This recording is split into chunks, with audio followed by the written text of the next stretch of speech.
Hello, in this video I'm gonna quickly explain how to charge your Samsung Galaxy S25 by using another device.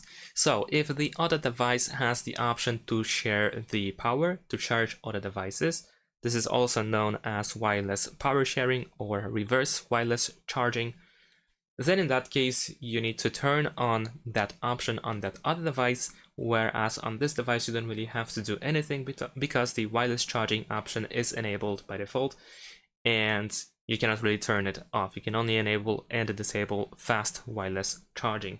So as an example, let's say that this is another device. Of course, this is just a wireless charger, but it works the same way. And what you need to do is simply place the phone in such a way so that this back panel, this middle of the back panel is actually covered by another device as well. Or actually, well, most likely the other device also has to be turned around like this.